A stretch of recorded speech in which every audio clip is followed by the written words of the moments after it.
كروان مشاكل يا جماعة ناوي يعمل مسلسلات، ومش بس كده، ده كمان قال إيه هيهز عرش السينما المصرية. شفتوا بقى إزاي؟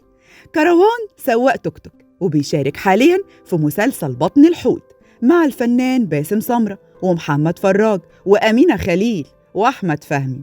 الشيء الغريب بقى إن مسلسل بطن الحوت بقاله يومين متصدر الترند ومؤشرات البحث على موقع جوجل وصفحات السوشيال ميديا. بس المسلسل مش متصدر بسبب أبطاله، ولا بسبب إن القصة مفيش منها اتنين، ولا حتى بسبب السيناريو والحوار والإخراج والحركات دي. يعني المسلسل بقى ترند علشان كروان الشرق، كروان مشاكل، ظهر في الحلقة التانية. وهنا نقف شوية ونقول سبحان الله. طبعا أبطال المسلسل والمخرج والمنتج أخدوا من المنقية خيار، والناس انتقدتهم وقالوا لهم إزاي تخلوا واحد زي كروان مشاكل ده يمثل أصلا، مع إن ناس كتير استغربت من السؤال وقالوا لهم ده لولا كروان مشاكل ما كانش حد سمع عن المسلسل أصلا. وبما إننا في زمن العجائب وزمن الترندات، وبما إن كروان دايما ترند، فعادي يعني إنهم يستعينوا بكروان علشان المسلسل يوصل للترند. وهو ده اللي حصل. وبغض النظر بقى عن إن المسلسل كويس ولا وحش، لأن الحاجات دي خلاص ما بقتش بتفرق دلوقتي، إحنا في زمن الترندات.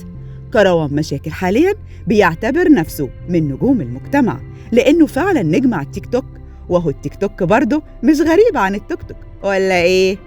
كروان اتعرف على التيك توك بطريقة كلامه الغريبة وبألفاظه الخارجة واللي بتوصل للإباحية. كروان مشاكل بيقول إنه صوته حلو، كروان بقى، وعلشان كده الناس سموه كروان، رغم إننا عمرنا ما سمعناه بيغني إلا مرة واحدة بوظ فيها كل معاني الأغنية وبهدل كلماتها ومحدش فهم منه أي حاجة.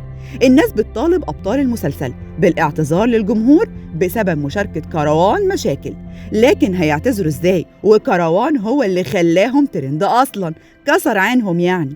الغريبة بقى إن كروان مشاكل شايف إنه إضافة للمسلسل، وإن لولاه ما كانش حد سمع عن المسلسل، وإنه وافق على المشاركة في المسلسل كنوع من التسخين مش أكتر. كروان صرح وقال أنا ناوي إن شاء الله أهز عرش السينما المصرية، وبكرة هتشوفوا كروان مشاكل هيعمل إيه، واستنوا كسي كروان مشاكل.